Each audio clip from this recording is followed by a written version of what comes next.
I got. You guys see this? I got one of these puppies the other day. That there's a Baltimore. Is it a ticket? Baltimore City parking ticket. $32 for being in a no stop stand park, no tow away zone. Fucking, it's for the school. City's back to work. Yeah, right. They are. They're chucking and jiving. Yeah. I mean, look. Okay, I'm sad that you got a ticket. I'm sorry about that. But $32 for Baltimore? I mean, no wonder the city's in shambles. I mean, for a major metropolitan city, I'm glad you didn't get charged more. But I would expect, like, at least 3 figures, not 2 pussified figures. That's the same price you basically get in Elkton. Yeah. Elkton, where there's a meth head. Elkton, where you have to park just to avoid the meth heads, which is impossible, by the way. I mean, there's certainly like levels of your. I don't know how to put this. I mean, there's worse parking tickets than others. This is certainly on the low end. I've gotten some $75 jammers, especially game day around here. Game day, yeah. Game day is like $1.25 or something like that. If they can't tow you, which they normally do, they're gonna fucking slap on a 75. There was one point I saw people getting $104 tickets. Yeah, that was a good one. That makes sense to me though. In a major metropolitan area, 104. That's deterrent.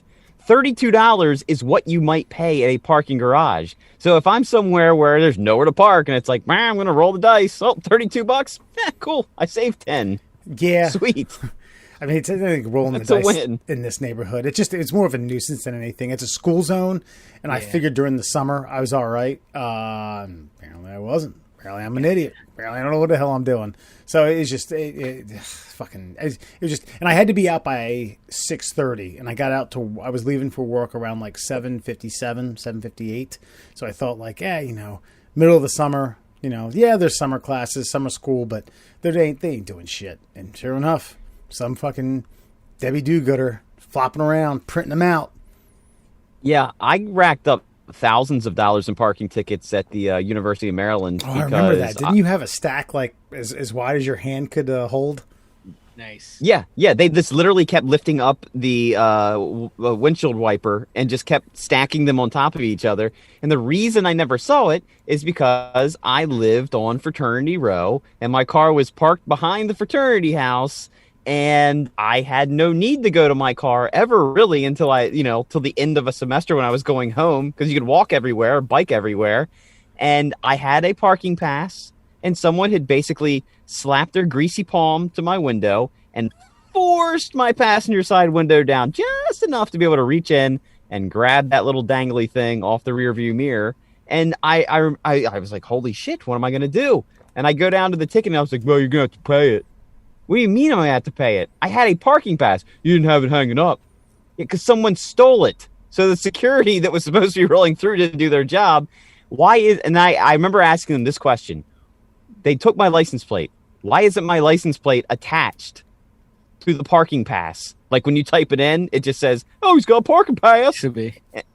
And they were like, well, that's not our policy. I'm like, well, my policy is I'm not paying because you can see on record that I have a fucking parking pass. I think we knocked it down to I paid 1 ticket, which was like $35. What was the total, roughly? Do you remember? I think it was $900 in just tickets, in just the paper tickets. But after a certain period of time not paying them, they like double. So we were up to like $2,000 or somewhere in the neighborhood of like 2,000. Ay. I'd be like, you can fucking go fuck yourself. Yeah. For parking, yeah, no shot. But no, I mean, UMBC is where I ended up graduating from, because Frostburg wasn't exactly my forte for learnings. And they're a huge commuter school, so they don't fuck around. Like, you will not get your transcripts, and everybody there is just about their business. They're just trying to get the fuck out and get this degree. So yeah, I never really racked up too many because I was like, oh, I actually have to pay these. Fuck. Okay. Yeah. So I've been towed 4 times living in Baltimore. That's not nice. And Kelly got it towed from the Dollar General. Oh, what, she leave it there during She something? went there, she parked there, she went into the 7-Eleven, then she went into the Dollar General, And then I had ordered Chinese food, so she was gracious enough. She just walked across the street to Sunny Carryout to fucking get the Chinese food. As soon as she walked off the fucking lot, they took that bitch. At $400. God, that's a fucking scam right there. Right? Yeah, no, it's straight up biz. They sit around the corner all the time. Right. And homeboy, the 7-Eleven is the owner of like the lot. And so he just fucking waits, and he's just like, "Hey, yo, go pick that car up. Thanks." Yeah, come to think of it, when you walk out, it does say by leaving, you can't leave your car here. A lot. Yeah, that's bullshit. No, it's definitely signed, but they're dicks. Yeah, dude. When I went out to California with a mutual friend there, Wes, for some reason we went out to a nightclub, even though I think I was the only one that was 21. And his buddy's like, "Nah, man, we can park right over the convenience store. Perfect, man. Don't have to worry about it." We come out, car's towed. We end up going home. We can't figure out who's towed the car. We end up driving all the way, like an hour drive back down to San Francisco. We're asking like all the business owners, because nobody knows where the car was towed to. Nobody knows what lot it's in. And finally we find it, and it's in this fucking lot. It's San Francisco. It's basically like a 45-degree angle. There's no emergency brake on his car. Don't know how it's still sitting without rolling away. And they had to open the gate to go see if the car was in there. Well, he had the spare key. So we just jumped in the car and started it and fucking took off. Left the keys? No, because he only had a single key, and then he had a spare key. So we just said, "Fuck it, I'll just get a new key," because it's going to cost 3 times more to buy this thing out of the lot than it is to go get a new key cut from the Honda guy. Yeah. So we just fucking started it up, took off, rolled out. That's good. Actually, come to think of it, I've actually been towed 5 times, but the most egregious one was Baltimore for. It's Alan, are you familiar with the 48-hour law that they have? You can't park somewhere for more than 48 hours. It's not really enforced. No. It's an abandoned car law. So you can, like, basically if a car is sitting there for weeks, months on end, the city just finally says like, "All right, we're fucking, someone's given up on this. We're towing it, whatever." But they use it at their own discretion. They can use it and say, "Hey, you know what? This car's been here for more than 2 days. We're towing it." And I got one. This is when I was working at the University of Maryland, so I was only driving most of the time once a week. That was to go to soccer on Monday nights. Come back late night, find a parking spot, go home. Next Monday, walk out. I'm like, Jesus. Sometimes I used to forget where I parked. It had been such a long time. I was like, I'm certain that I parked at this fucking spot. And walked around, and someone was walking their dog. Said, "Oh yeah, they paved the street about midweek last week." And all they do is they put up these cones that say, "We're paving them. You need to get these fucking cars out." And so they towed it. They took it to the city lot, which is underneath 83. It fucking sucks. Underneath 83, and it sits there for 72 hours. And if you don't get it, then they take it to the county lot.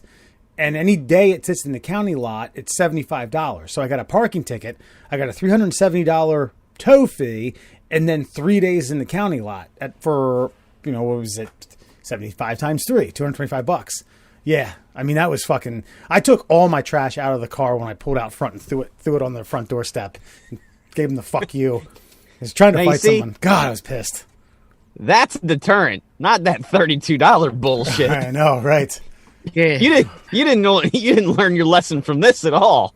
But you won't park on a city street for more than 48 hours. Yeah. I mean, we learned that Dollar General lesson because legitimately the fucking car was still warm. Like, I basically followed him to the fucking tow lot. And I was like, I should fucking gut you motherfucker. But here's $400 fucking dollars. Give me my fucking car back. Like, dude, it's infuriating. It is. But you just sound like you've been a dummy. So. Yeah. Well, I didn't. I mean, it hadn't been a deterrent up until that point. I mean, I had been towed, I think, twice before that. Once it was one of those mega snowstorms and no one moved their car, and then I think like I had simply shoveled mine out, and by that point all the ice had melted and my car hadn't moved in, I don't know, 6 or 7 weeks. And they towed it away. It's like, wait a minute. Like, no, it's just 48-hour rule. It's like, what the? you fucking whatever. You can't argue with them. There's no debate. There's no judge and jury. There's no arbitrator. There's no one at the tow office that comes out and is like, "Oh, let me hear your side of the story, sir." Or I don't know, man. We got. I had a tow truck driver. Almost got my shit towed up on Federal Hill playing bocce. Because we didn't feel like parking like down the hill. We were running late or something, so I parked up there by the fancy houses where you're not supposed to be parking. Right. And we were playing bocce, and fucking, I think a friend of ours from college who played with us, who I'll leave unnamed for safety's sake, I guess. And it's not like this is a bad story, but you know, we say some crazy shit. Fucking, she goes, "Hey, your car's about to be towed," and we look over, and sure as shit, motherfucker's about to jack my shit up. So me and Kelly ran over, and we sweet talked him, and he was like, "Yeah, I'll let it go." He was like, "Peace, though, and here's your ticket. You're getting this ticket." I was like, "You son of a bitch!" So he gave me the ticket, but he dropped my shit. So that's nice. That's good. Now, go ahead, Mer. Well, I was going to kind of change subject a little bit, but you guys have obviously been towed for assholish reasons. Now, how many times have you guys been towed where you actually get to ride with your upstanding tow truck driver? Never. Yeah. Really? Yeah. No. And I haven't had any, knock on wood, not many car issues, breakdown issues. Is this the one where you said your car broke down on the way to work when you were driving from your parents to Georgetown? And yeah. Okay. And I got to ride with the guy that also starred in Die Hard 3, the guy who took him through the tunnel and knew everything about everything. Hey, you know why this is called the metric mile, don't you? Because back during the Carter administration, they decided they wanted to use the metric system here on Route 1. Yes, that's why all the mile markers don't match up with the exit signs. Yeah, I got to ride with that guy for. I had AAA. They would give you a 100-mile tow for free for my $250 a year, subscription fee. So I was at 98 miles from my house. So I got to ride 98 miles with a tow truck driver. But recently at work, because we have vehicles that are over 30 years old, I have been in the tow truck passenger seat, not once, not twice, but 10 times since January. What? So since January? Did you just say that? Yes. Holy January. shit. This year? Hey, the U.S. Postal Service, the crutch of America. It's not limping our way to fucking something. Aye, 10 times. Fuck. Well, limping my way to retirement. Yeah. Middle Classholes, everybody. Foxman, Alan Murr, if you have an interesting tow story or just disgruntled, it's a fucking racket. I'm sure everyone, I don't know. I say I'm sure everyone. I feel like everyone should have been towed. It's like a rite of passage, but maybe I'm wrong. Anyone who's lived in the city. Oh, yeah. I think, especially, definitely got towed. I mean, even just touristed a city. When I lived in Federal Hill, especially coming back late night during the weekday, there were times where I was parking in like load zones for buildings that said, you had to have it out by 6 a.m. And I've circled every single block in the neighborhood 5 or 6 times and finally, like, fuck it. I'll set my alarm at 5:55 and sprint out to that bitch. And hopefully someone who gets up early for work is moving. They generally would, but that was a pain in the ass. Parking and walking like 6 or 7 blocks home. And like I said, forgetting where you parked. Just like, damn, hold on. Let me dial back. Let me go back a few days, see where I was. And you go to a spot and like, wait a minute. Yeah. It was a different time. And this is why I hate cities. Because, okay, you want people to visit, but you give them nowhere to park it to get there. I mean, it's one of the reasons I don't like going to Baltimore. I mean, I don't mind shelling out, like, I guess, $20 to park, but that's like my max price is like $20 to park for the day. But it's like you want people to come in, but you give them nowhere to go once they get there. It's the same problem I have with peeing in public. Like, you don't want people to piss in public, but you give them nowhere to go. What would you have me do? It's just, we almost got caught in Salisbury taking a leak in a bush. And the cop was like, "What are you doing?" I'm peeing. Why? Where else can I go? Like, hurry up. And that was it. It was like the one time I got a reasonable police officer. Do you want the long story or the short story? Let's see.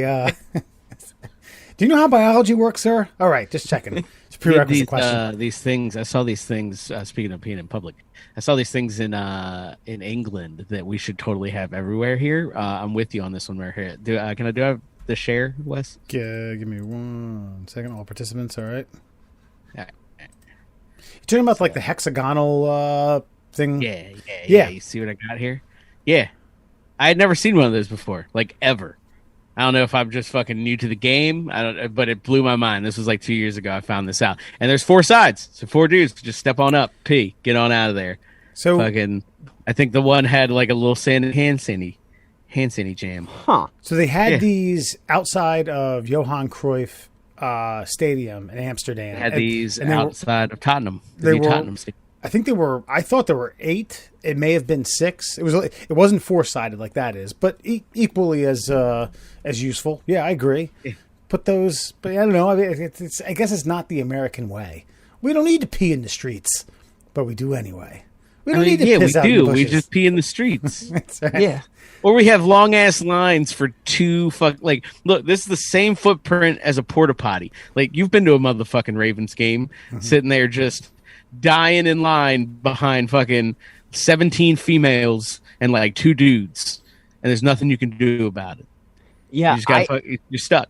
And that works. I mean, you really don't need much blinder space. No. I mean, as much as we like to inflate our own egos, like, our dicks aren't that big. And if anybody really wants to look, they're gonna look, and they're gonna see if they want to see. But if they don't really, you're totally covered. Yeah, I mean, it's just a little. All you need is a little sliver. All I need is a little crotch sliver, right? And you're good. I remember. I think I was capable of avoiding the stadium trough for almost my entire adult life until we went to Old Yankee Stadium, and I finally had to take a leak, and I was just like, well, I guess you ain't lived until you done this. And then it's just dicks dangling. We had one of those in a bar. Ah, in Frostburg, there was one. What? Repub? Yeah. Yeah. I barfed in that thing probably a dozen times too. I think everyone did.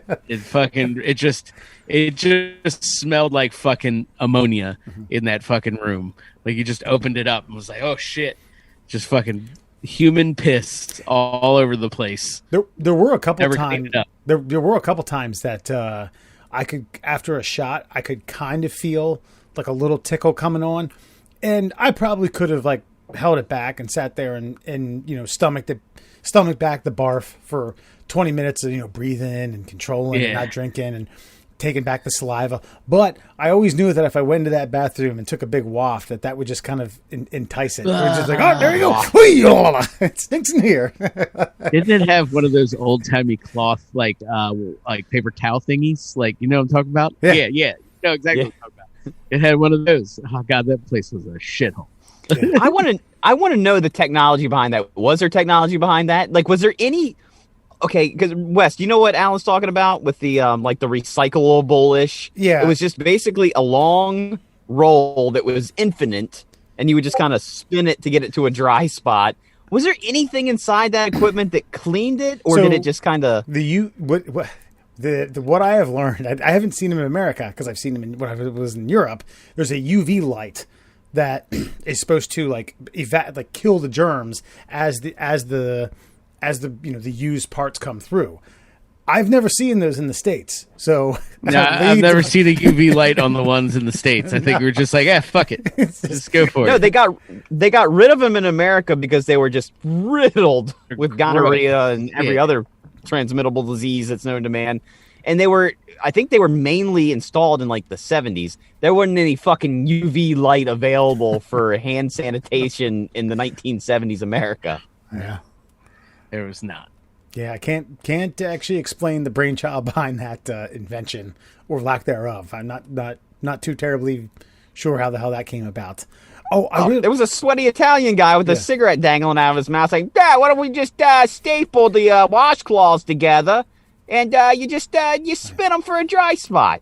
We'll save all sorts of fucking money. Fuck it, do it. Johnny, do it. Get the stapler. We got to trim some fat around here. All right. Anyone got any ideas to save a little looch, a little money? What do you think? Oh yeah, just keep spinning it around. They'll just think it's a clean part. I kind of want one. Yeah. For my home. Murrow, this is what I was going to tell you. Well, I'll tell you, Alan, as well, because you had brought up the old Yankee Stadium. We went to the next to last game there. I do remember that. Before that, I was in a trough. Well, I don't know if this is the first time, but one of the massive amounts of dudes pissing in a trough experience at Wrigley Field, watching a Cubs game in back 2004, and I was at the end, but not near the door, near the far back, and some guy brought his fucking daughter in there. Okay, now I get it. You're an only dad, or to presume, I want to say an only dad. You are the only parent, and you brought your daughter to a baseball game. That's great. But you're bringing your little angel into a fucking shithole where probably 30 dudes are pissing into a trough. So he takes her back, and I don't see them because they're on the opposite side of the trough because there's a wall in between, the two troughs. But they're coming back to where the urinal or the stalls are. And they turn the corner and there's a line, and there's this darling little thing, all of 5 or 6 years old, who turns and is like point blank watching me piss. I was like, oh, wow. Like, it's like, I want to be like, bro, turn your daughter away, please. God, this is going to mortify her. Jiminy Christmas. What the fuck, man? You're mortifying me. Oh, it was. And it's just like the look on her face was like, it's like, yeah, you should be horrified. This is gross. You shouldn't be in here. Ugh. You're lucky. Welcome to the dick farm, honey. Yeah, right. Ugh, I you bring like a young boy in there is kind of sketchy. But what are you going to do? What's the best cause of action in that? You tap who looks to be a reliable woman and say, hey, look, I'm not taking her into that fucking cesspool. Can you please, help my daughter use the bathroom in this situation? A stranger? Maybe an usher, literally take her to the concession stand and be like, can she please watch you make the popcorn? Please, while I go dangle a corn dog. Well, no, she was going to use the bathroom. He took her into a stall to use the bathroom. Yeah. I almost think in that scenario, he should be able to go into the ladies' room. Yeah, that's what I was going to say. What if he just was ballsy enough to walk into the ladies' room? I think in a stadium setting, nobody would give a shit. Got a daughter. I think in a stadium setting, if he's got his daughter not barged in, but have her kind of come in front of him, holding her hand, and be like, ladies, I'm sorry. There's a dick harvest going in next door, and I can't expose her to that. His sausage packaging hour is fucking happening next door. Gotta fucking bring her in here. I am not exposing my daughter to save her from Snorkel Fest 2009. Yeah, it was. It was. I don't even know. I'm at loss for words now, and this is, 15 plus years later, and I'm still kind of dumbfounded as to why he thought that was the right thing to do. But neither here nor there. Here nor there. Well, you're stuck. I mean, I get it. Thankfully, that's why I'm grateful I had a boy. Mm-hmm. It's a good point. I did want to bring this to your gentleman's attention. We had talked, I want to say it was about 2 months ago, about a mother, I think it was California, who had an OnlyFans page who was being somewhat shunned, somewhat outcasted by fellow parents and Karens from this private school, and they were trying to get her. What was it? Were they trying to get her son expelled? Was it? Does this make sense? Or they were basically just giving her a scarlet letter for being an OnlyFans person? No, the parents were definitely trying to get the mom's kids banished from the school because she was a bad influence. Gotcha. Of course, they all saw her OnlyFans page. That's right. It's don't let your kids check out your OnlyFans page, and you stop checking it out, you jealous bitch. So this is becoming. I think this is going to be the first of many. This is the second installment here. 2 months later, this is across the pond in the UK. A woman named Carla Bellucci spoke about being trolled for being on OnlyFans. She said judgmental mums, and it's MUMS, have made cruel comments about her on the school run. Bellucci, 39, from Hitchens Hertz, told the Daily Star, the school run is horrific. Moms stand up and gossip nonstop.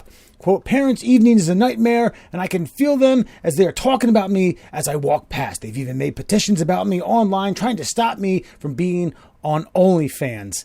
I mean, and now she's pregnant, and she's I guess adhering to the men who have a thing for pregnant women. I mean, we can talk about this specifically. I think the overarching point that I want to make is that this is going to continue to be an issue.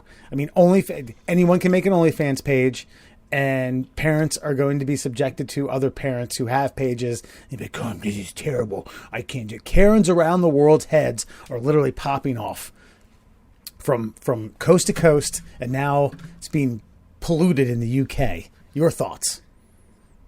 I don't know what my thoughts are, because I get it. No, I can kind of get it, I guess. But generally, the only thing I can boil it back down to is that either you don't have the balls, well, that might be the wrong phrase, or you just don't have the confidence, or you don't have the body type that would yield you a good month's salary on OnlyFans, and so you're just jealous and you go after somebody. I mean, there's plenty of people who lives and jobs I guess I'm kind of jealous of. Like, they make more money than me and they do something that seems more enjoyable and more rewarding. And if all I had to do was like put on like Stevie Wonder songs and dance around my living room in a thong, and I could make like $4,000 a month, then I wouldn't be breaking down 10 times in 7 months at work to sweat my ass off during a heat wave. I would be OnlyFansing the shit out of it. And I wouldn't let my kid know that I'm doing that. And they should be ashamed of themselves, the other mums, for basically creating bullying atmosphere, because they have to tell don't hang out with Johnny, his mom's a hooer. Alan. Yeah. No, I mean, I agree. It's just jealousy, man. You can smell it. It's a stinky cologne. That jealousy. Fucking yeah. These bitches are just mad. That's all. She's racking in the cash. She's fucking selling feet pics and not all this goofy shit and fucking making that cheddar. I'm not even mad at this point at these. Sometimes I am, because of the preposterous amount of money that they make doing this stuff. But hey, get your paper, girls. I would. Yeah. If I had a marketable fucking sex characteristic to put on the internet, I would fucking do it. But I think you do. I think this is the thing that I think that's exactly my point, is that there's what's the old saying, not really an old saying, I guess, but like, there's somebody for everybody. Yeah. There's a kink for everybody. Yeah. And all three of us fall into somebody's kink. Now, one of our ogler's kinks is going to be more profitable than the next. Yeah. But sometimes I wonder, is as long as I didn't put, from the neck up, like, do I just not have the balls to fucking try to pull it off? Because, I mean, I see some of these sites and they're like, would you like to make some cash? Put your videos here. And I'm like, ooh, okay, what kind of video could I make? There's one particular type of video I know I could make, El Solo, but I don't know. There is a moral quandary there. Yeah. But I mean, I do think there's a lot of people out there that everybody could make a lot of money doing this. It's true. It's just some of us don't have the. From what my understanding is, I mean, we simplified it earlier. More simplified it is, if we could just do some dirty work and fucking make $4,000. You do have to like be on social media all the fucking time, telling people that you're jerking your dick on camera. But if you're cool with that, then yeah, I mean, fuck it, go for it. You know what I mean? But it doesn't have to be you though. It could be like whatever your name's gonna be. Yeah, like, you definitely gotta have a cool name. Right. Yeah, so you don't have to, like, I guess, pardon the pun, you don't have to expose yourself personally. You just have to like promote yourself privately, and obviously, Either this lady was doing either a good job or a bad job. I'm not sure because they all found out who she is. You know what happened, man? A husband found one. Oh yeah. And she was like, "Is that fucking what's her name? Carla? Carla. That's Carla. Oh, that bitch. Wait till I tell everybody at the fucking bake sale." And that's how shit got started. Psst, psst. Hey, do you want to know what I found out from my husband Larry, who was jerking off to OnlyFans? Came across Carla's page. Oh, what? Oh God, we gotta brandish that bitch. Get her out of everything. I heard she's a PTA secretary as well. God, get him kicked out of school, and then it starts snowballing. Like the lady probably does tasteful nudes, and fucking people were like, she's on OnlyFans getting fucking bukkakied by 17 Irish gentlemen, and fucking but that's how shit goes. And these catty moms, man, they even sound out of hand. They even sound funny when they come. Oh yeah! Giggity! No, it's an old Norm Macdonald joke too. Like he talks about they say whatever happens in Vegas stays in Vegas. It's like that's not true. Chlamydia's forever, and it's just Vegas has more discreet whores. You can't be a whore in a small town, and this is what's happened with the internet. The internet has made the world a small town. If you're on it, people are going to gossip about it. Right. If you go to Amsterdam and you buy a whore, then that whore just takes your money and cashes it. She doesn't tell anybody about it. Same thing in Vegas. But when you start to get to these small towns and you find out Gary, the stepfather of your daughter, has been seeing you on OnlyFans, and you're going to fucking try to slander and ruin the woman. And I guarantee we all know multiple people with OnlyFans page. Probably, yeah. I know, but I know 100%. I know of one. Well, I know of one. She wasn't a Paramount graduate. Remember, she was your age. I'm not going to name drop, so I don't have to create nonsense. But dude, there was a bartender here in Baltimore who performed 2 lesbian things for, I think it was like Brazzers sites. It was like We Live Together and another one. And we used to see her and we were like, damn, hell yeah. Like we were immediately, I even told a few of my friends, I was like, yep, that's her. They're like, wait, what episode? Let me get my phone out here. What's the name of that? The shoes on the other foot. What if you have an 18-year-old daughter who has 100,000 TikTok followers and she's shaking her ass in a thong bikini? Are you a shitty parent as well because you have a whore daughter? She 18? Yeah, that's what I said. She's 18. I mean, whatever. She buy me a house. Can I hang out in a TikTok house? That's fine. I'm cool with it. It's just, I mean, I'm obviously going to make her put money away, of whatever, 401ks, fucking portfolio diversification, get Wu-Tang Clan involved. But yeah, I would still hang out in the TikTok house. Like, absolutely. Well, this comes down, okay, and I like what you're saying, Alan, because this comes back, this is like the Kardashian scenario. So you got Kim Kardashian, who has a sex tape that is about to go fucking viral. And so mom steps in and it's like, I can't undo you fucking him on camera. So here's what we are going to do. We're going to buy that sex tape's copyright. We are going to distribute it because it's getting out one way or the other. It might as well get out on our watch, under our terms, under our bank account. So I'm not exactly thrilled that this is a thing, but it is a thing.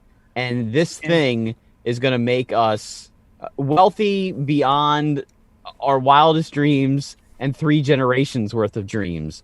And so again, is the foundation built on sand? Yes, but they were able to actually construct something out of it. Now, most people are going to burn out and fucking die and probably create some sort of addiction to some sort of terrible drug that may or may not exist yet, but they made it work. And so, if your whore daughter decides to, dance in a string bikini and makes $1 million, that I'm in Alan's camp, that we find the Wu-Tang Clan, we fucking figure out how to finance this bullshit.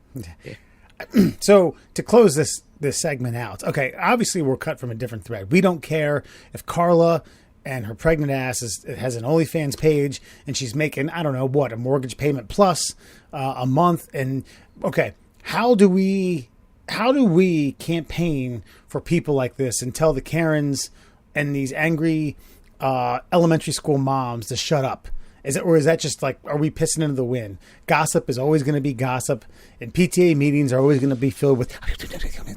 Well, we can probably use this piece right here of the conversation where we tell them to chill the fuck out and get better looking, or whatever their insecurity is. Like, either grow balls or get better looking. Whatever your holdup is, do the opposite of it, and then do what she's doing, or stop bitching about it. You know what I mean? So we can run this piece. We can cut this up, and then we can tag this broad. We don't even know who she is, but we should find out. We should tag her. We should fucking share her OnlyFans page, and I bet you we get some traction. Hell yeah. I think as men, we need to tell our women in certain scenarios, not all scenarios, but certain scenarios, to shut the fuck up. Yeah. That's where we have failed as mankind. But I think what we've done is situations like this take the heat off of us and whatever our shortcomings are.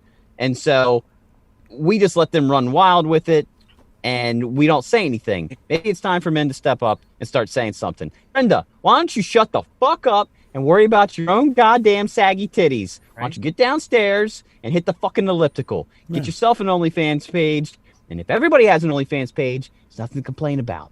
Until then, shut your whore mouth. But no, we just want to go in our garage and drink a beer. And so we agree with Brenda. It's like, oh yeah, Carla's a whore. You're right. You should call up Stacy and talk about it.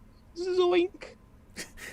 Carla, there's a saggy titties niche on OnlyFans. We could pay for a lot of shit around here. I was like, you might need to just start suggesting. Just take the total opposite tack. Be like, let's do it. Yeah. We get you a ski mask girl. Nobody will know a damn thing. Right. I literally saw a video the other day that said best of floppy tits compilation. Good. Did you definitely click on it? You bet. Yeah, of course I did. It was good old saggers. It was good old saggers, all fours, and they were just bouncing back and doo-ba-doo, whichever direction you want to go. Right. Grace, there could be a combo, saggy tits and fucking droopy nuts. Put them side by side and just have them, have it seasonal. Have them do it at Christmas music. Fucking, whatever else you could think of. It'd be great. Staying over on the other side of the pond, British-born white influencer Ollie London had no clue who she was until I read this article. You guys familiar with Miss London? I heard that name. I thought it was a guy. I think it's a they. But you're right. I think they's a they. Sorry, okay. Not it. So I was just looking at the pictures. They had feminine, but perhaps it's transgender. That's fine. It would make more sense now that I'm reading this. Has doubled down. Binary is technically the term, but binary, non-binary, non-binary. So they're not either. Penis afflicted?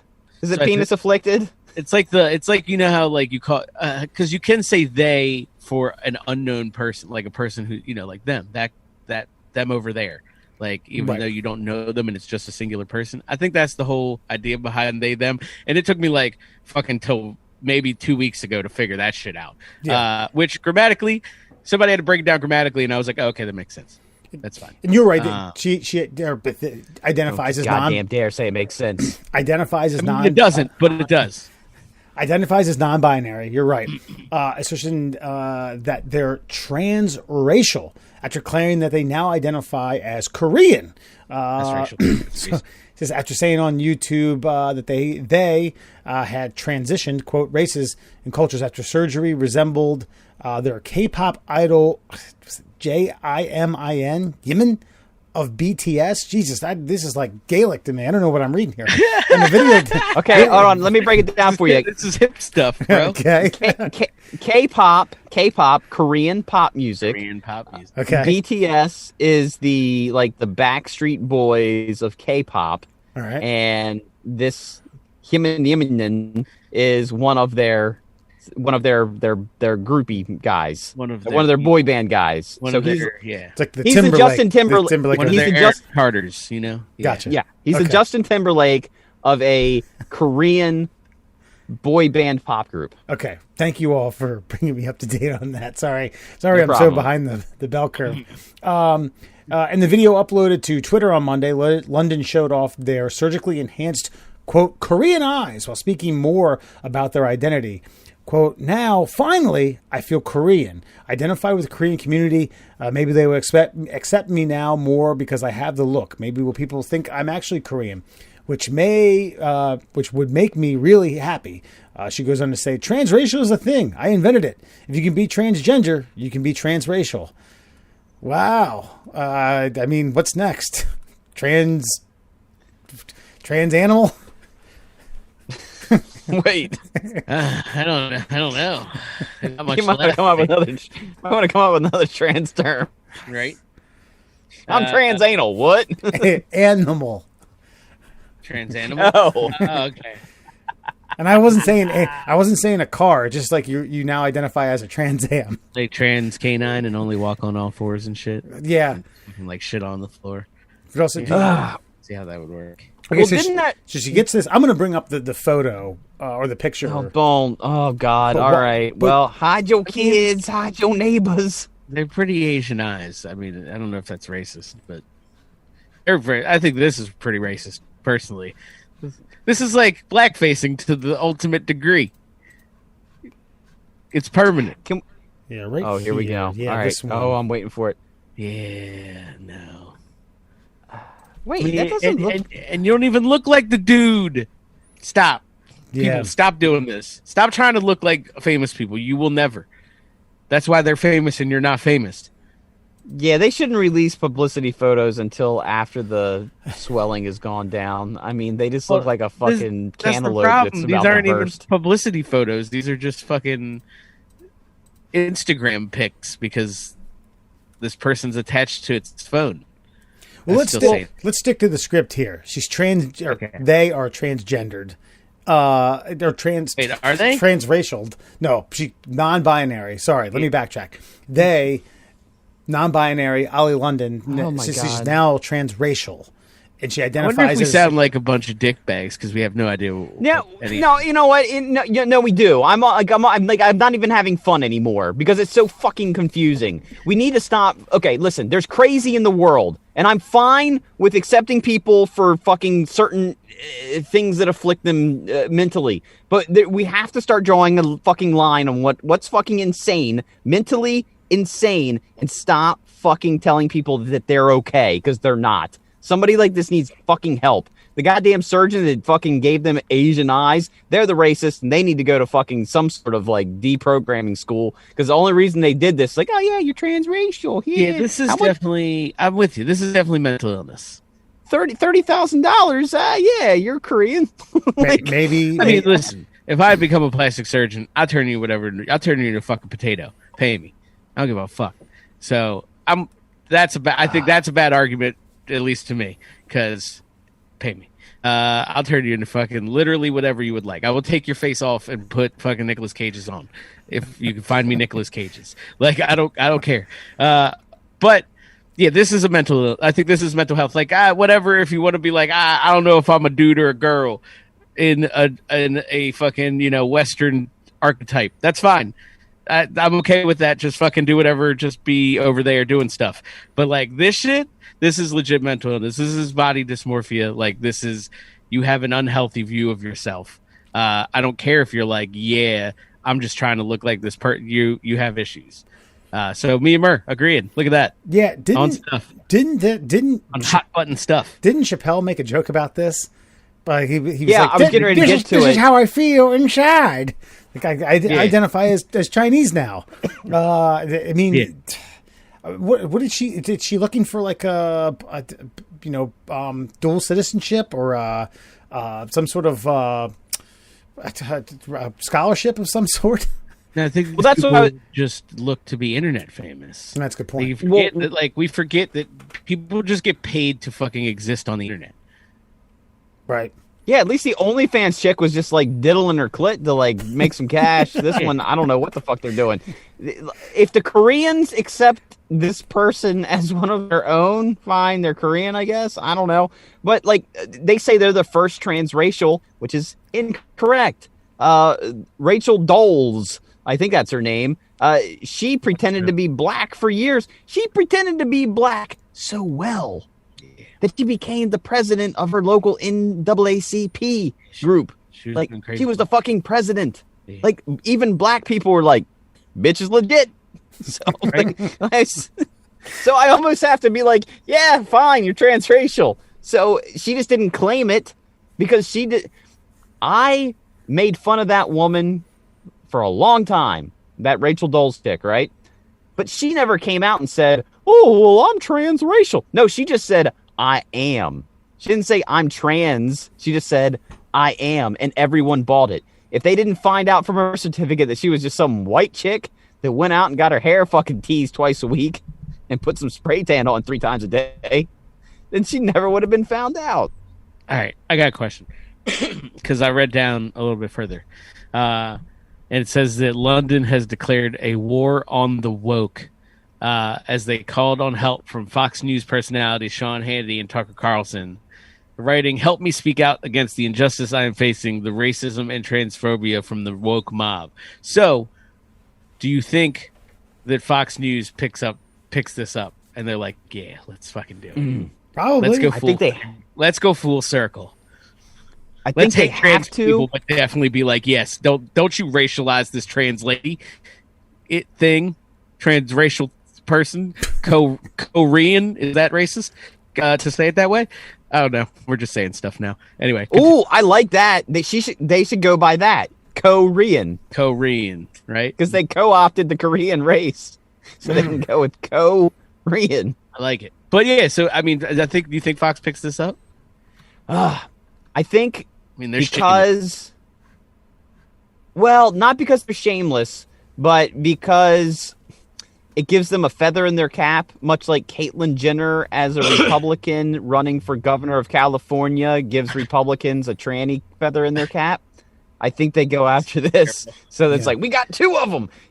Back to Chappelle. This is like the fucking what was it? The race draft. Racial draft, yeah. Racial draft, Fox News is gonna have the tranny draft. Maybe and they're gonna pick up all. We got ourselves transrian. We got ourselves a transgender. We're good. We're good, right? Maybe if in fact she's going full bore on this, or I keep kicking myself. If they are going full bore on this with being transracial and identifying as Korean, they should make a trip to North Korea to try to sell them on this. Do you think that the North Korean government will enjoy this? No. A very Fox News point that you just made there, Wes. Right. Yeah, it is. I applaud it. Hey, Tucker, what are you doing here? I thought you had a spot. I thought you had a spot tonight. Making a cameo here in the middle Classholes. I don't know. God, man. It's what pisses me off about this is like the reason one of the main reasons we do this podcast, I feel, is so we can talk about this shit that's not political. Right. And shit like this used to just be comical and funny. Now it's fucking political. All the way down to the point where I'm getting ready to say that even Bill Maher came out against the woke crowd back talking about Israel and Palestine, saying, like, if you think the Palestinians are so great, why don't you go live your lifestyle in Palestine and see how that works out for you? Like, that's where we are now, is that we can't make fun of a biological male who identifies as female who gets surgery to be a Korean. I mean, somehow this isn't funny anymore. Right. I mean, it's still kind of funny. Yeah, they're funny looking. I can tell you that fucking much. This is not top notch surgery. Or I mean, if it was, then the original canvas was a little fucking off kilter. So this is how I feel inside. Now listen up, fellas. Do you know the statistics on unprotected sex? Men are 3 to 5 times more likely to bust early. Don't be a pump and dump. Wrap it up. Now, back to more of the middle Classholes. We were that close, Wes, to solving racism in America. No, I ain't solving shit. I was there when I came downstairs. I saw a preview of the new Space Jam. You guys think that that's just a money grab for this generation of kids? Yeah. Yep. beyond the shadow of a doubt. And if I don't, oh my God, damn it, we're gonna come right back to it. And if I don't watch it, I'm gonna be called a racist because LeBron James is in it. Nah, I don't think so. It's gonna be trash. But fuck no, it's gonna be terrible. And I think my bigger issue is like when Space Jam came out, the first one, we knew who Bugs Bunny was and who fucking like all of the fucking deep cast. Like you're gonna get a Marvin the Martian and fucking like shit, and people are gonna be like, who the fuck is that character? Like, and these kids are not gonna know, and it's gonna be like a parent suffering through a really shitty LeBron movie, because that's what I'm calling it now. Fucking and explaining to their children cartoons of yesteryear that they'll never watch, and even if they do, they'll be like, this shit is lame.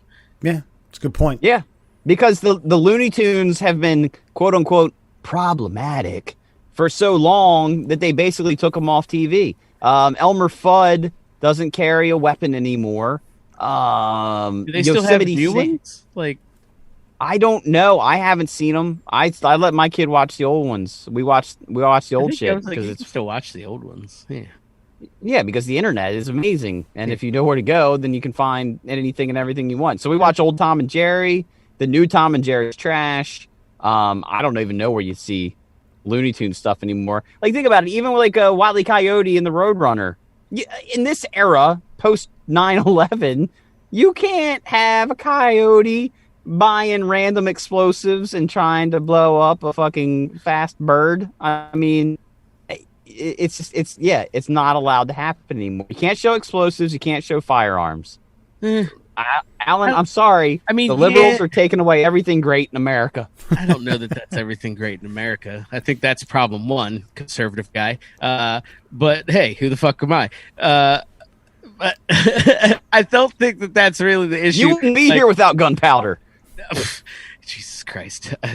Next. What's the next fucking topic? All right. Bill Cosby is planning a comeback, says publicist Andrew Wyatt. Cosby, 83, is in good health and discussing plans that would see the 9-time Grammy winner return to the stage in the United States, Canada, and London. Wyatt told the LA Times, quote, in his physical appearance, he's exuberant. In his mental state, he's exuberant. In his feelings and humor, he's exuberant.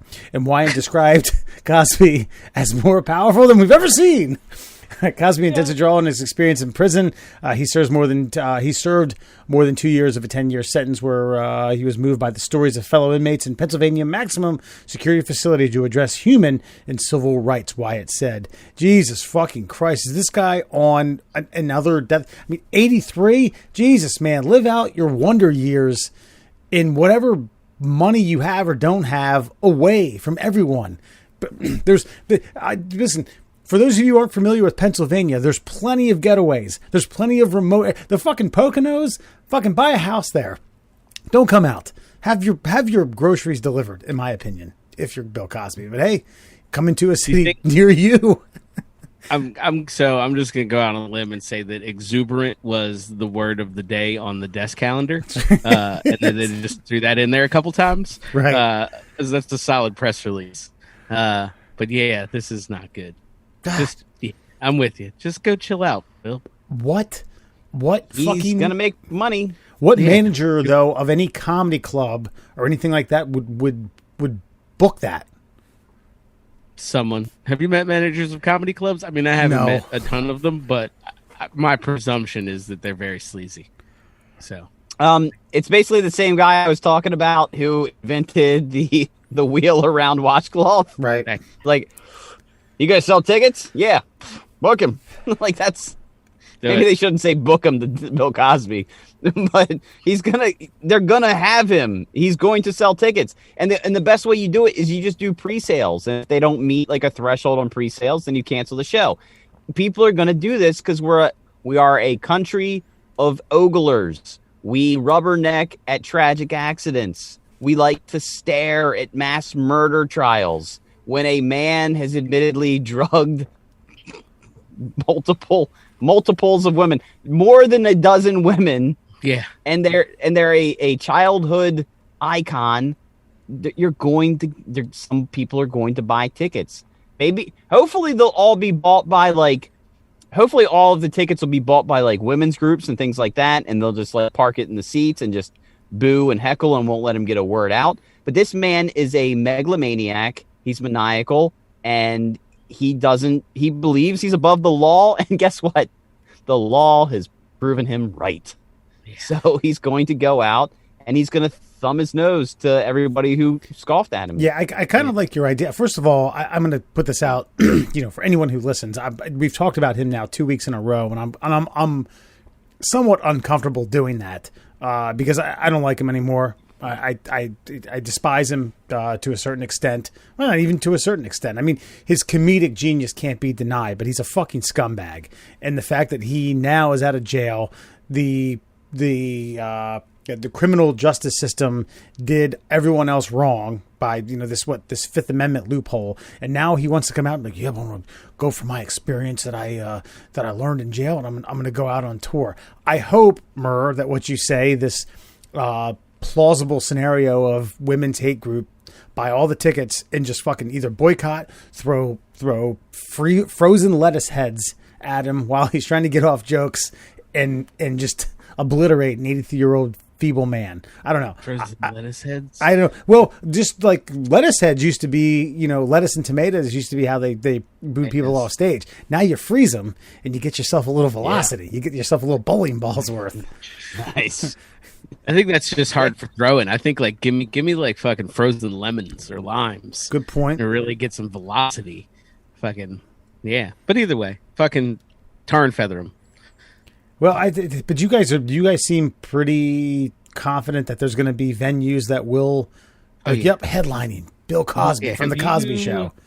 Have you checked out America in the last 6 years, 6 to 10 years? I have, sure. We're fucking ridiculous. I'm just going to say it out loud because I know Alan's thinking it. Donald Trump was our president. No, I mean, not even just that. There are lots of things, but that is chief amongst them.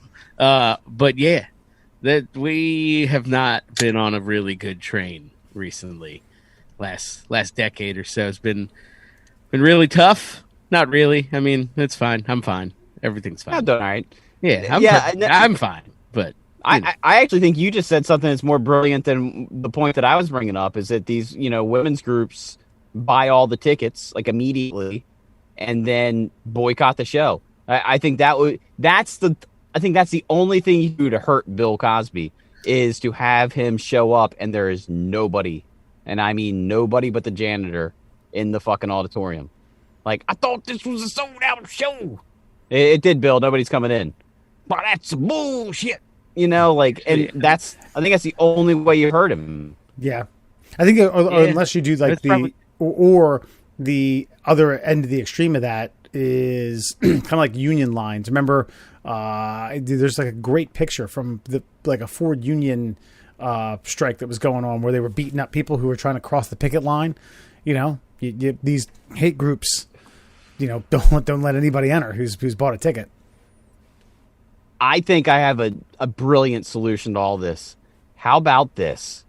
Same thing we're talking about, women's groups, yada yada, buy the tickets, but then they hire like Jeffrey Ross, Dave Attell, Dave Chappelle, all these guys, give them the tickets to go sit in the audience and heckle the piss out of Bill Cosby.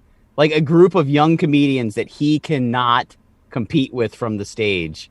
To fucking rip Hannibal Buress, who started this whole fucking thing. Yeah, that'd be great. To fucking just rip that motherfucker apart while he's trying to be professional on stage. Yeah, that would be glorious. There's a redheaded Jewish comedian. I think it's like Hostetter, who has a Facebook page dedicated to him dealing with hecklers because he's fucking aces at it. I mean, he's a great comedian, but his banter with people who just try to sabotage his show or just try to get one-liners in is phenomenal. He'd be great in that. So, and I'm sure he doesn't like Cosby, but God, and it says why did he put in like Canada and London? I mean, London, I'm assuming is going to be a no-go, but what, Canada? Do you think there's like Toronto area venues that are going to be like, yep, Cosby, let's get him in here? That's probably a bad move for him. I mean, I think you can get it off in America in a couple places. But Canada's burning down churches for like dead native babies from a couple hundred years ago. So I don't think they're fucking around right now. I'm just being honest. Yeah. God damn it, Alan, you are on fire right now. That's it.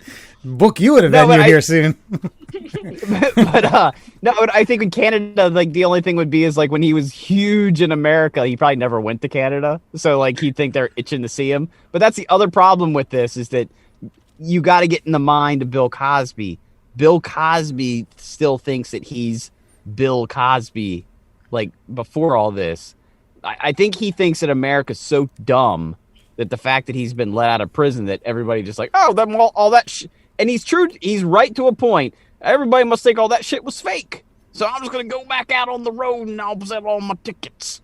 And he doesn't realize that, no, people are really mad at you, Bill. Right. And he's got all these yes men around and telling him that he's right. He's got what was this guy's name? His publicist. Sure, but his publicist didn't do no wrong.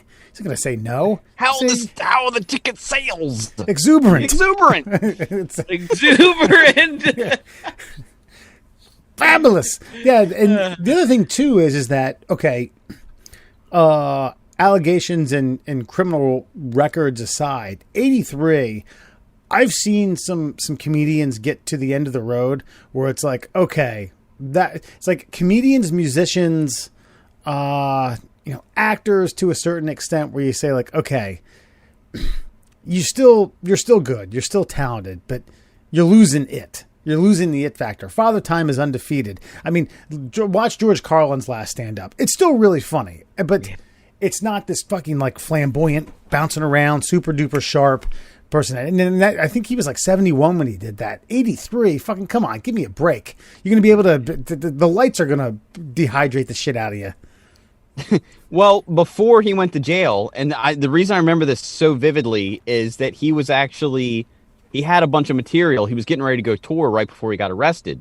And I remember this because he was on with Jimmy Fallon, and it was like right when Jimmy Fallon got the Tonight Show. And I can remember thinking, man, Jimmy Fallon was like the last person to have him on, like pre-fucking sexual assault. And he was hilarious on the Tonight Show. And he never burned that material out.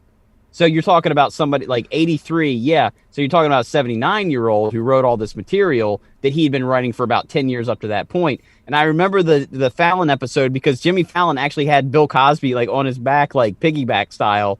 And Cosby had that fucking like deadpan, glossy-eyed, like what the fuck is going on look, kind of like eyes darting back and forth. He was hilarious the whole time. Like, okay. Jimmy, do you know who I am? He was doing all that stuff. And it was great. It was comedically great. But what I want to remind everyone of is that Louis C.K. has not done a show in 2 years. Yeah. And Aziz has been kind of semi-blackballed. Aziz Ansari. Yeah, he's got that Netflix show, though, that he kind of quietly kept doing. Master of None.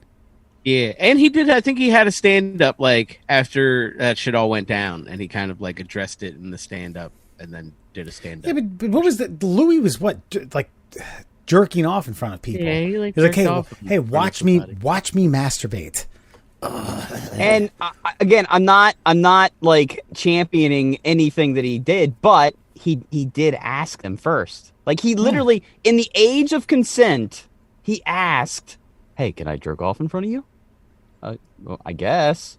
Like even Sarah Silverman said he asked her, and she thought it. I thought it'd be hilarious to watch him jerk off in front of me. So I said yes. I think the blackball of Louis C.K. is super unjust. I mean, there's no sexual intercourse, and it wasn't like he was whipping his dick out in front of people and being like, she wasn't showing them gum or anything like that. Some real sexual assault bullshit. And see, that's the same fucking guilt that they're giving Carlo over in the UK. Man, he was asking another consensual adult for consent. And that adult was like, nah, that's fucking weird, buddy. But that's just a proposition. You don't got to fucking take it. Yeah. I'm with you, man. Louis C.K. got fucked on that one. And again, we're bringing up the Chappelle thing again. He said a man who ejaculates is the most unintrusive, unviolent person you'll ever meet. Just they can't do anything after that. Think they're a threat to anything. No! Moving on. This is Murray. You had brought this to my attention. Richard Branson, known as Astronaut 001. Now that they're shooting civilians into space, you're going to get branded a particular title and number. It's like you're like a cattle. Like Astronaut 001 soared into space in his blue spacesuit aboard Virgin spaceship Unity, 62-foot rocket-powered spaceplane nestled between two hulls of Mothership Eve, which propelled them out into altitudes around 55 miles. I figured out that NASA says if you go 50 miles into space, you are technically no longer a civilian. You are considered an astronaut, and you're in space. Mr. Branson is first civilian to do so. I saw some pictures. He was floating around, smiling, hooting and hollering. Feels good about it. I admire the guy. And now Virgin Galactic is holding, I don't even know, is it a raffle? Is it a lottery? Is it, do you have to answer a questionnaire or pay money to win 2 tickets to Virgin Galactic's space flight? I think you get 4 Plinko discs. And you pay Plinko, and whoever gets the most money from Plinko gets to go. You could potentially win 2 free tickets upon Virgin Galactic space flight, or you could win 2 free tickets to Bill Cosby's first cameo at whatever venue he gets booked at. I think what happens is you get up. Well, whoever wins, you get up to whatever to orbit basically, and then it's a showcase showdown. Where within the showcase showdown is like a pontoon boat, like a 50-inch flat screen TV, and 2 tickets to Bill Cosby. I think that's how it works. Gotcha. So Drew Carey's on board. Neat, nifty. Yeah. And I'd wager like $500. Right. More, this is your shit. I mean, Branson's getting chucked into space.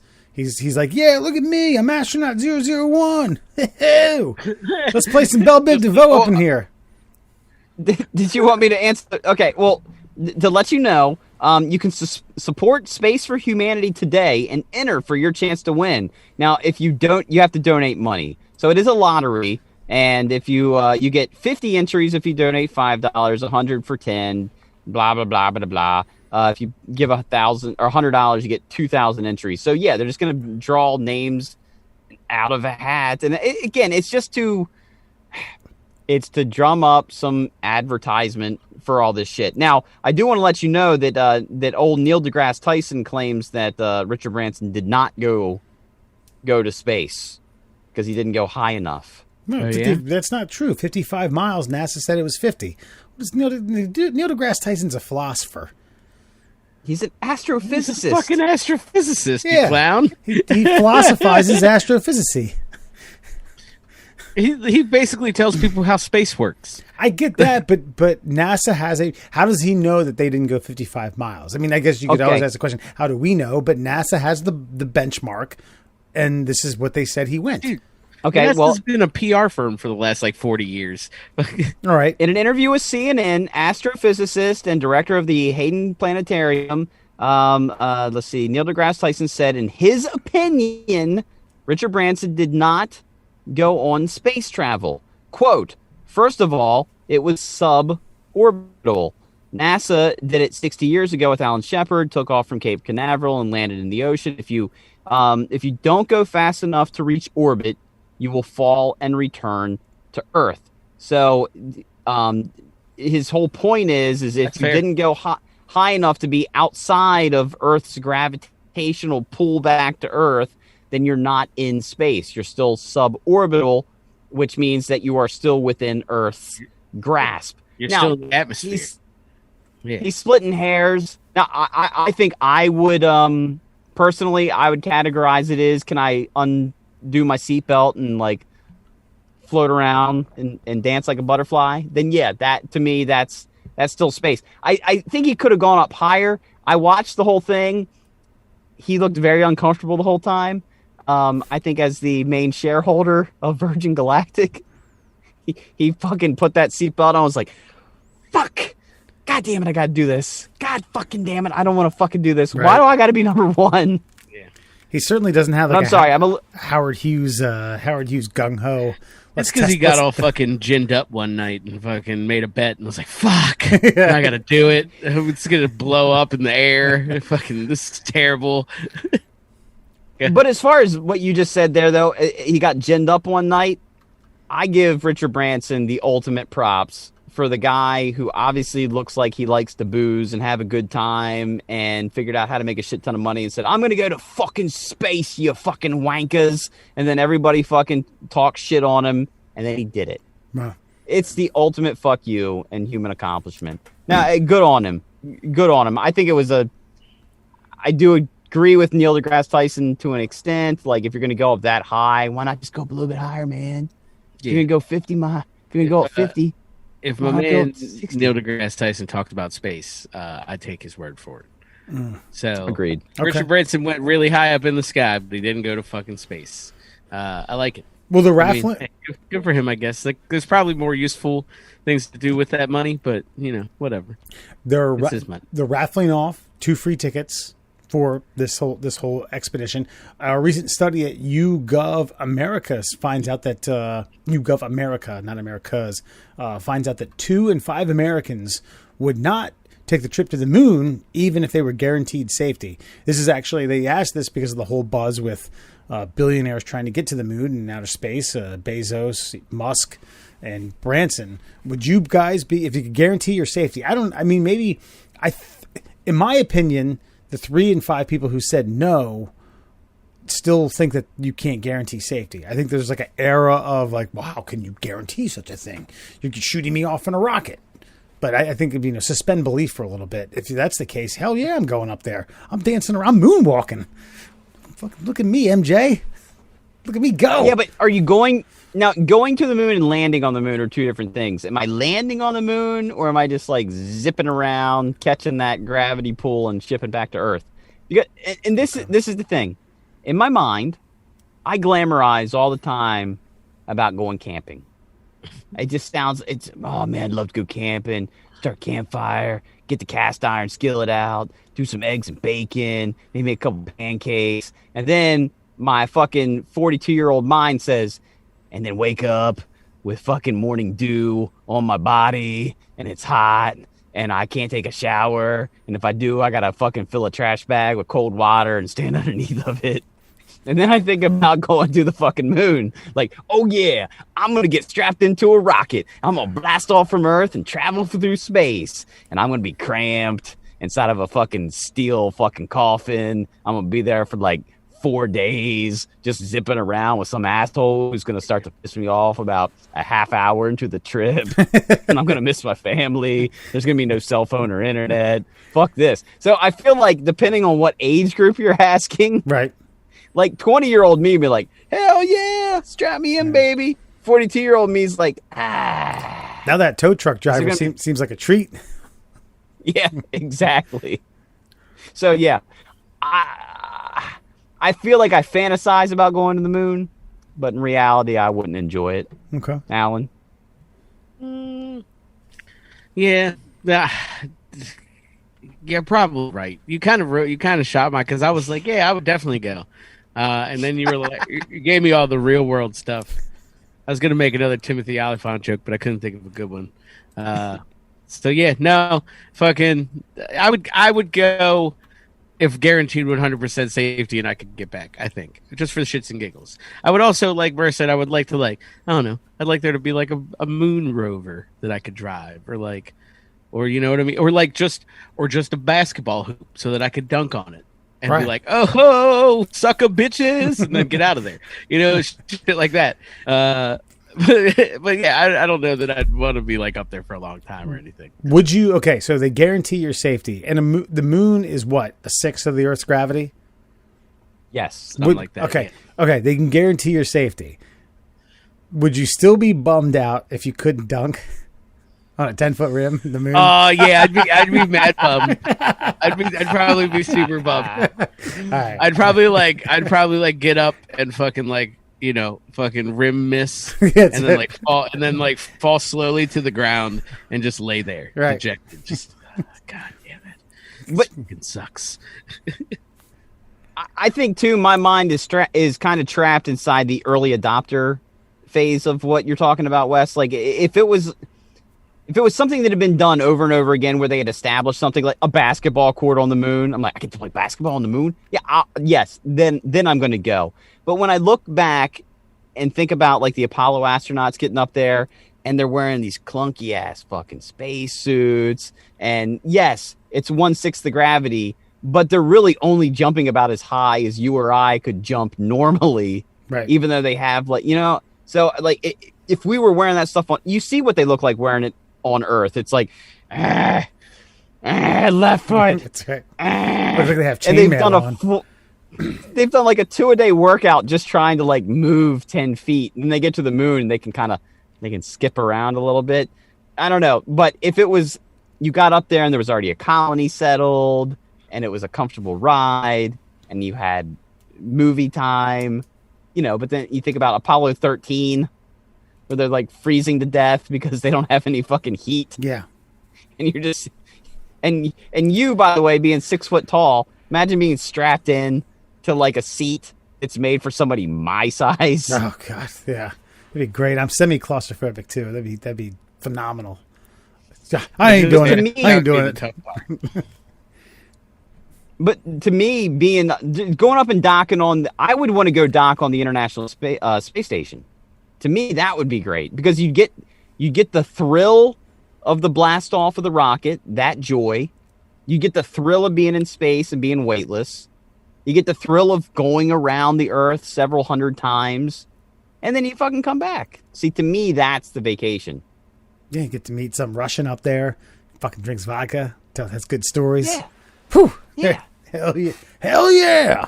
Take me up there. Piss in a zero-G trough. Whee! Yeah. All right, Murr. Well, I think it's about that time. That's right, my friends. It is officially time for 5 fun facts for you fuckers on a Friday, being brought to you by the Shin Splints Recovery Group. I'm not going to shit on the Shin Splints Recovery Group this week because they motivated us to basically enhance our numbers, which we've done. Okay, last week when we chatted with you, they were beating us by I think about 10 likes and follows on Facebook, and this week they can kiss our lily white and brown asses because we have officially annihilated them. So if you have any pain below the knee and above the ankle, find the Shin Splints Recovery Group on Facebook. They can kiss our splint-free shins. Whew. You're goddamn right. Let's get to it. 5 fun facts for you fuckers on a Friday. Did you know there used to be groups of people that would meet up at IKEA to play hide and seek? IKEA initially supported the idea, but they had to start canceling the games for safety reasons because some of the Facebook events had as many as 32,000 people planning to attend. Well, Jesus Christ, the IKEA can't seat a fucking small baseball stadium. I think that's like Fenway Park showing up. God, what are these? Yeah, and what are these animals thinking? Yeah. Okay, nope. Go ahead. No, you can't. Oh. Damn it. You. We were all like, but no, I think I'd heard something about this, but like I didn't know it was to that scale and that like it seriously happened. But I think I heard word of this years ago. That's a lot of people though. That's insane. Yeah, and that's the thing is like you got to like we always get mad at companies when they're the no fun squad. And then somebody like IKEA is like, yeah, we're the fun squad. You guys want to come into our store after hours and play hide and seek and our fucking, furniture setups? Yeah, have at it. That's a great time. We champion this. And then, like regular fucking normal asshole Americans, we fucking abuse the system and we get it all taken away from us. Yeah. This is what's going to happen to OnlyFans. So quit your bitching. It's like the ultimate Fight Club. Like, all right, the first rule of IKEA hide and seek is you don't tell anybody. Next week, 15 new people. And before you know it, you got Fenway Park at your fucking door. Oh, we playing hide and seek? If you make a Facebook group for it, you're just opening up the door. Literally. True. Yeah. Yeah. That's something you just kind of keep to yourselves, man. And, I mean, God. Obviously 32,000 people aren't going to show up. But somebody like IKEA can't take that risk. Yeah. There's an IKEA in White Marsh. Okay, this is about it's closer to me and Alan than it is to you, Murr, but it's still nearby. But my point was, there's nothing that I can do. No, there's no event that I could make in which 30,000 plus people would show up for, fake or not. I'd be like, yep, it's a free pussy and beer party. Come one, come all. I got endless amounts of kegs and whores that'll have sex with you for free. And I might get a few hundred. Yeah. But on that off chance. Bad marketing. Should have fucking hundreds of thousands. Is this a 5 o'clock free crack giveaway? Exactly. Well, what was that thing, like Storm Area 51? Like, yeah. Was everybody really going to storm Area 51? Probably not. But the United States government was like, shit, there's over 1 million people saying they plan on attending this thing. Get the Gatling guns, boys. That was back. Me and Alan talked about that prior to you becoming a co-host. That was back at the 410's days. Remember that? Was that pre-Mur? Yeah, it was. That was when you were rolling over the house and no video, just 2 microphones sitting across from one another. Yeah, we had an Area 51. This is like we were talking about. Remember they had a front wall of Kyle's doing the Naruto run. The Naruto run. Yeah. That's right. Running headlong in the lead. Oh God, that's so funny. I kind of look. It's morbid, but I would have been down for a little bit of a massacre. Yeah, outside like just a little one. Like y'all know you shouldn't have done that. That was thank you, Alan. Alan, the longer we do this show together, like the more our minds are melding. It's like a fucking Vulcan nerve pinch between the fucking Zoom meetings, friend. Yeah, we've got the important stuff down. Wait, what were we arguing about earlier? This is they're taking away our freedoms. They're taking away Tom and Jerry. Well, that's not. That's not important. Did you know on July 10th, 1856, Nikola Tesla was born at midnight during a lightning storm? The midwife thought that the violent storm was a bad omen and declared that he would be a child of darkness. To which his mother replied, "No, he will be a child of light." That's bullshit. That's a the fucking. Fuck's the?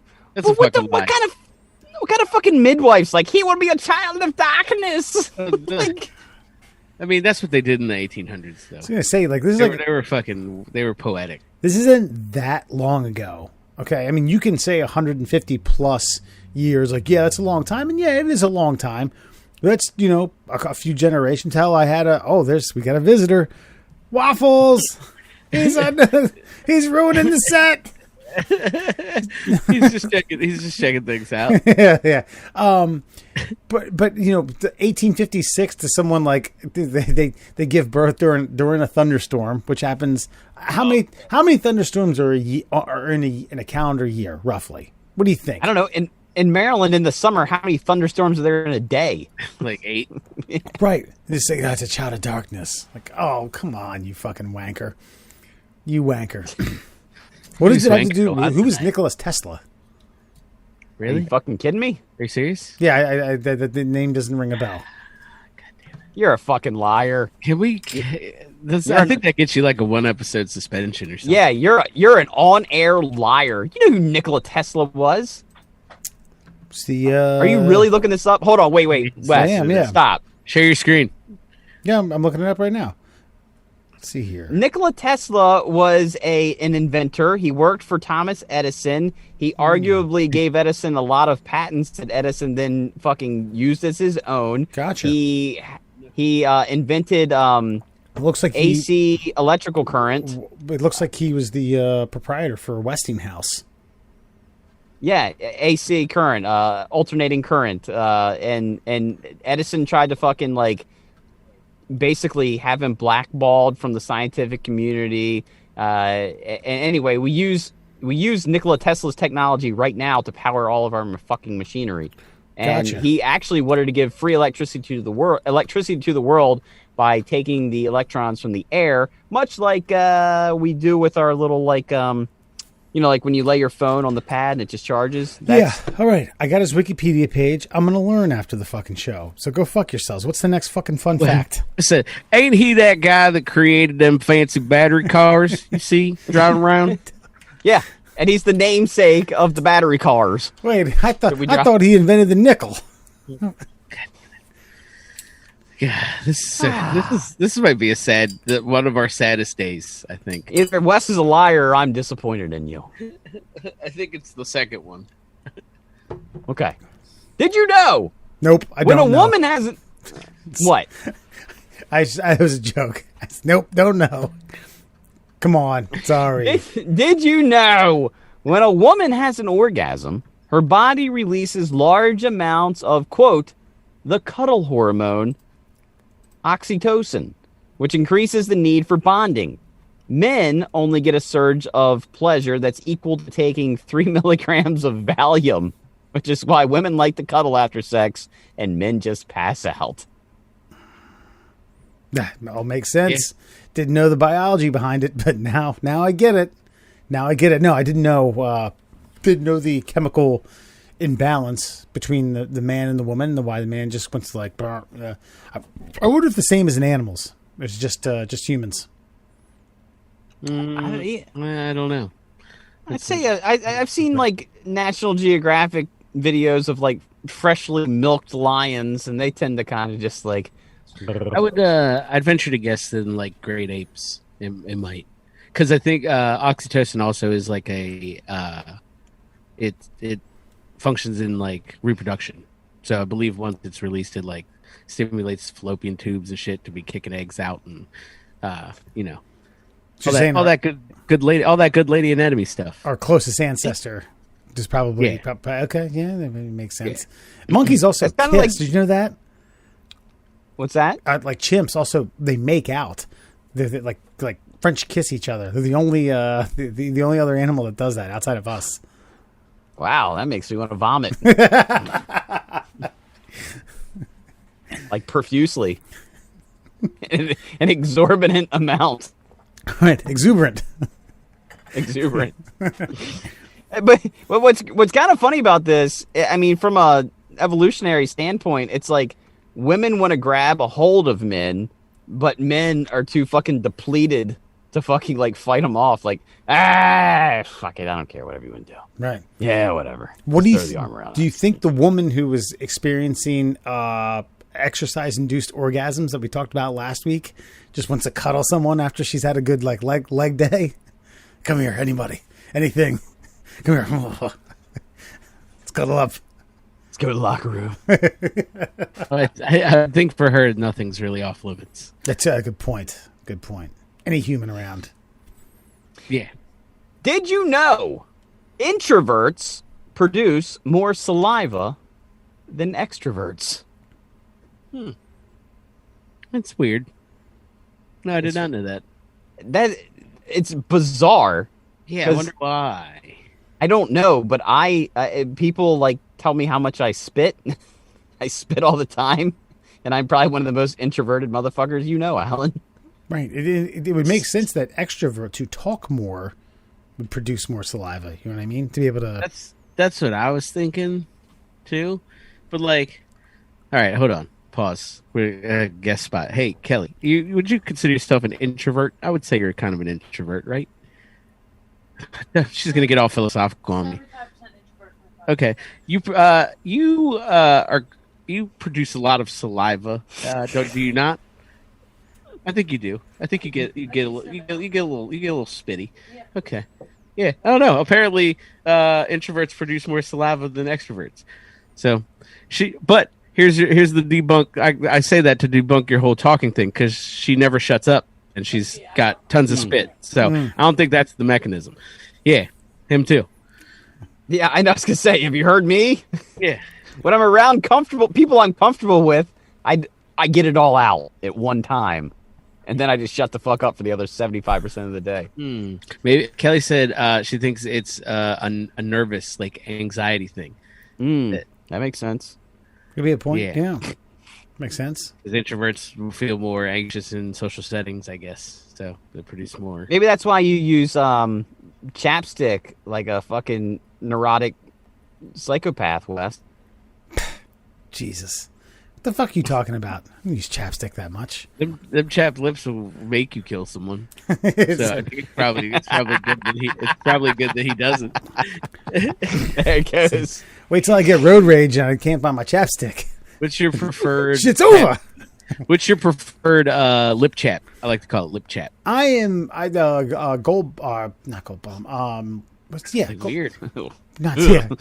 Gold Bomb. No, Burt's Charles Barkley jersey on too. Burt's Bees. What? Burt's Bees? Yeah. Okay. I think that's the best.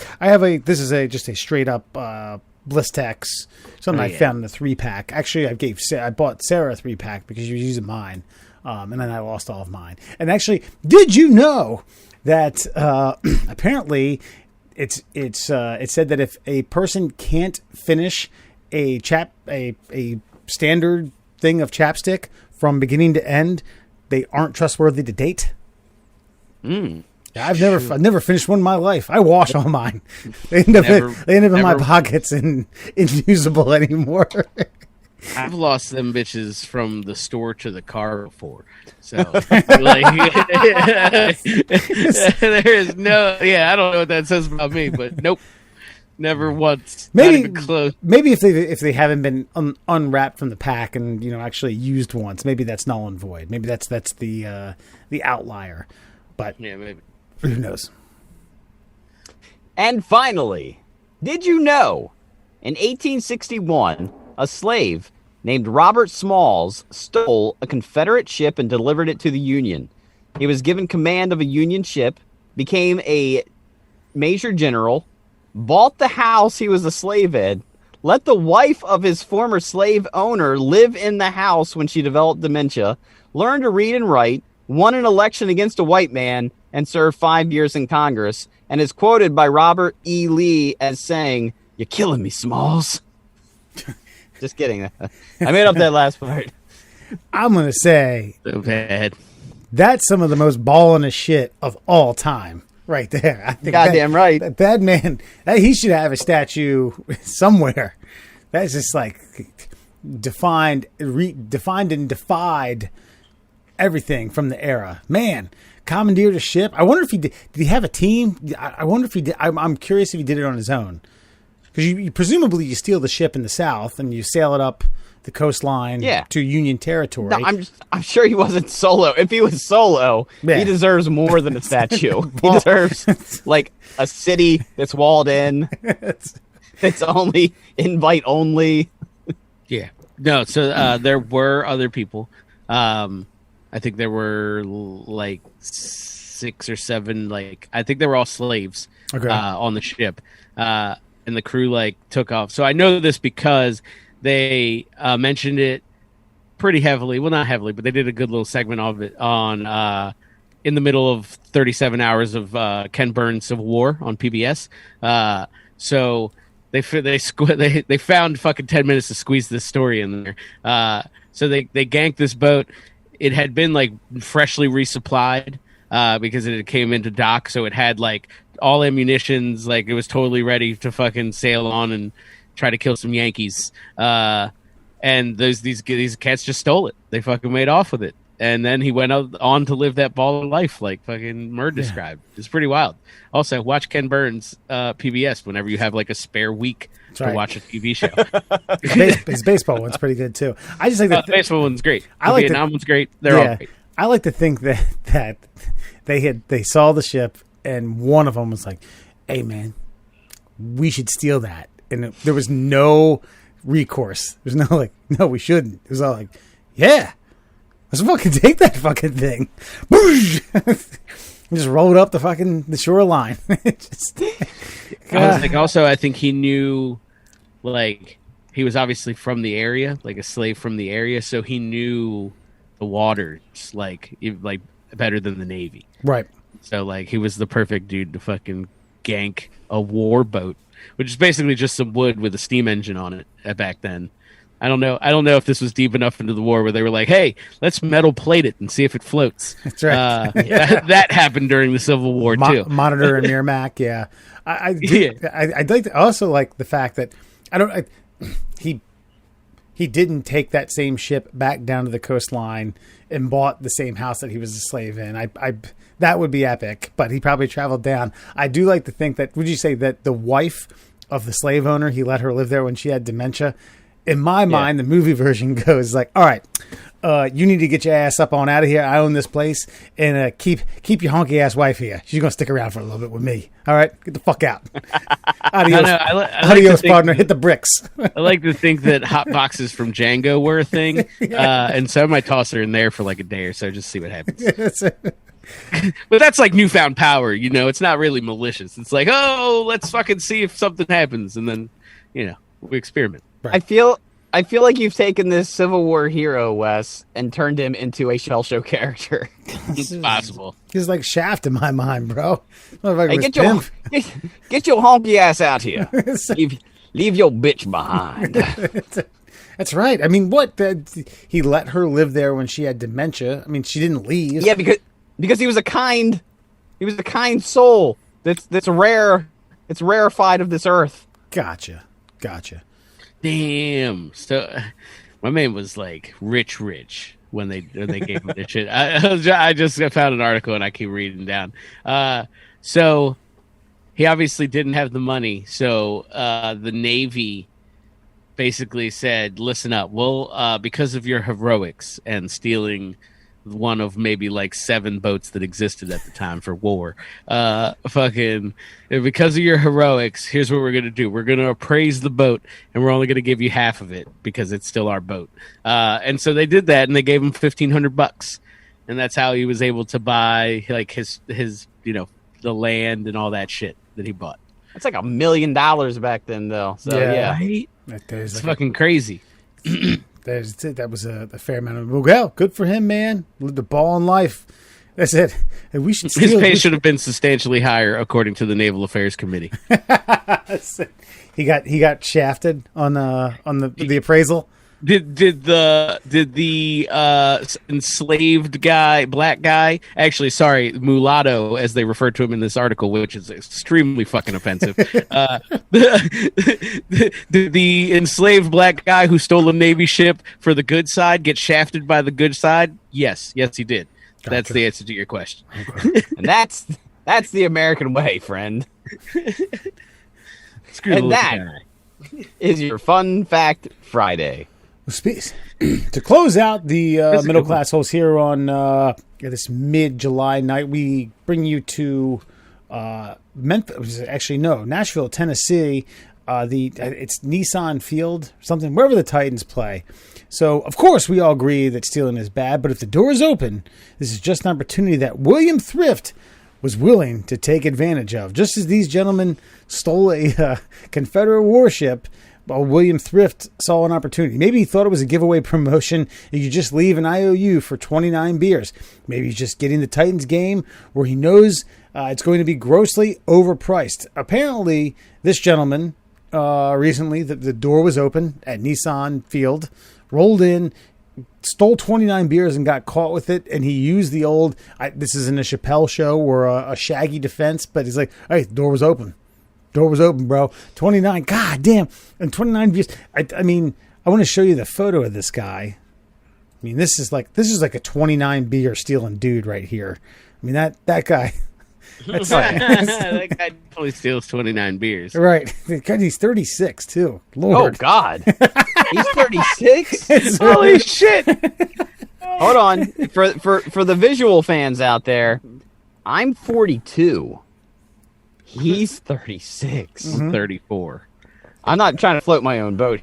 Man, I'm 38. It's like he looks like he's right in between me and Wes. Right. Basically, do you think he fits between us, audience? He looks like he got done like a 10-year festy. And God, I hope I look that fucking fresh and bright-eyed in 2 years. I hope I look that good. I'm hoping you're not rolling into M&T Bank Stadium stealing 29 beers at a time. Oh boy! So I don't know. Maybe got caught. I mean, I mean, there's no mention of a book bag. Oh, he was stuffing them in his shirt, so he tucked his shirt in and was doing this. Okay, I don't want to add a defense to this guy because, I mean, we all know he's full of shit, but drunk people do drunk things, and that's why doors have locks on them. It's like the old Full Metal Jacket deal, like where, you know... if it wasn't for assholes like you, there wouldn't be any thievery in the world. Right. Exactly. You lock your shit up. So you got this door, it's open, it's like, I bet there's only 29 beers, because the 30th beer, he walked in and he took, and he's like, hey, nobody said shit to me. I don't have another one. I'm going to have 28 more now. Yeah, not only did they not lock the door, they didn't lock the coolers that the beers were being kept in. You know, wouldn't it make sense to also like have a master lock on those puppies? So I heard some interesting story recently from a colleague who like does some concession business, and I guess he's done it at FedEx and, you know, a couple other stadiums and stuff like that.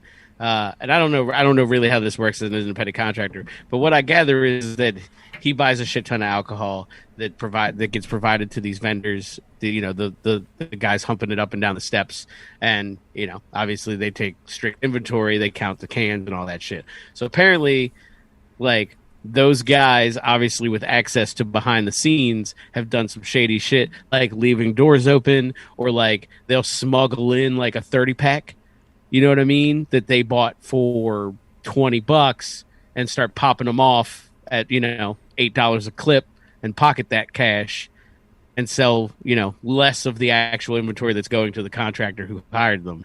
So yeah, I have a feeling somebody left the door open.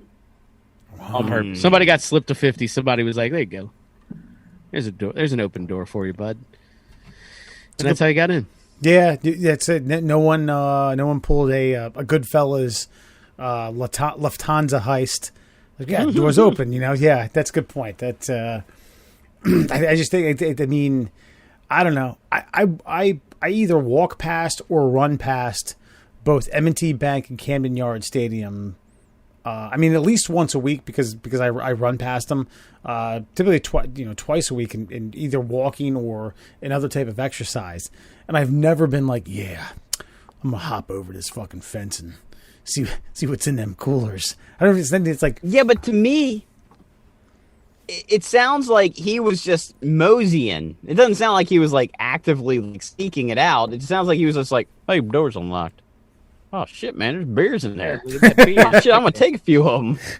Like, okay, and then this comes back. I think this is a question I asked like several months ago. Like, is he going to be charged with the resale value of the beers, which is almost grand theft at a fucking Major League ballpark, or if it's like a 30-pack of Busch, it's like $18. He stole $18.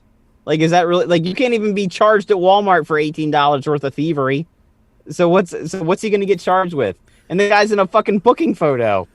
Now, I do think they can get you for, like, breaking. I don't know. This is maybe asking for a friend. But I'm pretty sure they can get you for the value that it could have been sold for. So if you got a 30-pack and they're selling for fucking $7, $8 a pop, I mean, it's a pretty good chunk of change, and you're starting to enter, you know, potentially felony level if you do it too much at those prices. So yeah, it would be yeah. So it's not good. It's a difference. It's a difference between $18 and $240.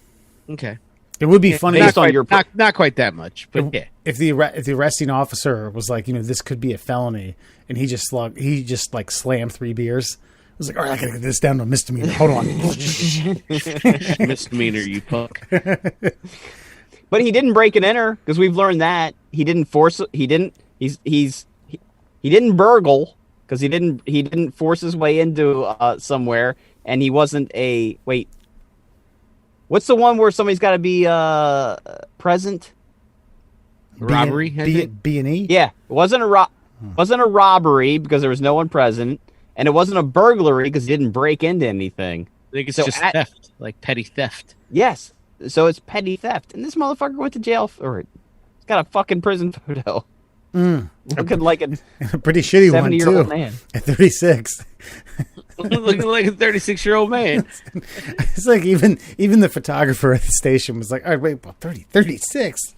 Jesus. Fuck. All right, here we go. Smile. Ugh. Ay. All right, Alan, it's 11:11. Make a wish. Where can you find us? The middle class holes.